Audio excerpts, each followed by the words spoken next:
Date of birth ಪ್ರಕಾರ ನೀವ್ ಏನ್ ಮಾಡಿದ್ರೆ ಶ್ರೀಮಂತರಾಗ್ತೀರಾ ಅಂತ ಹೇಳ್ತೀನಿ, ಕರೆಕ್ಟ್ ಆಗಿ ಕೇಳಿಸ್ಕೊಳ್ಳಿ.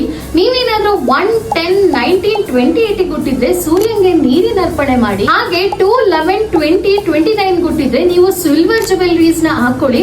ಹಾಗೆ ಒಂದ್ ಸಿಲ್ವರ್ ಕಾಯಿನ್ ನ ನಿಮ್ ಪರ್ಸ್ ಅಲ್ಲಿ ಇಟ್ಕೊಳ್ಳಿ. ನೀವೇನಾದ್ರೂ 3, 12, 21, 30 ಹುಟ್ಟಿದ್ರೆ ಸ್ವಲ್ಪ ಅರ್ಶಿನ ಪುಡಿನ ನಿಮ್ ಸ್ನಾನದ ನೀರಿಗೆ ಹಾಕೊಂಡು ಸ್ನಾನ ಮಾಡಿ. ನೀವೇನಾದ್ರೂ 4, 13, 22, 31 ಗೆ ಹುಟ್ಟಿದ್ರೆ ದುರ್ಗಾ ಕವಚನ ಡೈಲಿ ಚಾಂಟ್ ಮಾಡಿ. ಹಾಗೆ ನೀವೇನಾದ್ರೂ 5, 14, 23 ಗೆ ಹುಟ್ಟಿದ್ರೆ ನೀವು ಹೊರಗಡೆ ಹೋಗ್ಬೇಕಾದ್ರೆ ಒಂದ್ ಏಲಕ್ಕಿನ ತಿನ್ಕೊಂಡು 5 ಏಲಕ್ಕಿನ ನಿಮ್ ವ್ಯಾಲೆಟ್ ಒಳಗೆ ಇಟ್ಕೊಂಡಿ. ಹಾಗೆ 6, 15, 24 ಅಲ್ಲಿ ಹುಟ್ಟಿದ್ರೆ ಪರ್ಫ್ಯೂಮ್ ಮತ್ತೆ ಡೈಮಂಡ್ ಜ್ಯುವೆಲರಿನ ನೀವ್ ಯಾವಾಗ್ಲೂ ಹಾಕೋಬೇಕು. ಹಾಗೆ 7, 16, 25 ಡೇಟ್ ಅಲ್ಲಿ ಹುಟ್ಟಿದ್ರೆ ಗೋಲ್ಡ್ ಕಲರ್ ವಾಚ್ ನ ಕೈಗೆ ಹಾಕೊಂಡು 10 ಮಿನಿಟ್ಸ್ ಡೈಲಿ ಮೆಡಿಟೇಟ್ ಮಾಡಿ. 8, 17, 26 ಡೇಟ್ ಅಲ್ಲಿ ಹುಟ್ಟಿದ್ರೆ ಪಿಕಾಕ್ ಫೆದರ್ ನ ನಿಮ್ ರೂಮ್ ಅಲ್ಲಿ ಹಾಗೆ ಒಂದ್ ನಿಮ್ ಇಂಪಾರ್ಟೆಂಟ್ ಬುಕ್ ಅಲ್ಲಿ ಇಟ್ಕೊಳ್ಳಿ. ಹಾಗೆ ನೀವೇನಾದ್ರೂ 9, 18, 27 ಡೇಟ್ ಅಲ್ಲಿ ಹುಟ್ಟಿದ್ರೆ ಎಳ್ಳೆಣ್ಣೆ ದೀಪನ ಹನುಮಾನ್ ದೇವಸ್ಥಾನದಲ್ಲಿ ಟ್ಯೂಸ್ಡೇ ಹೊತ್ತು ಹಚ್ಚಿ.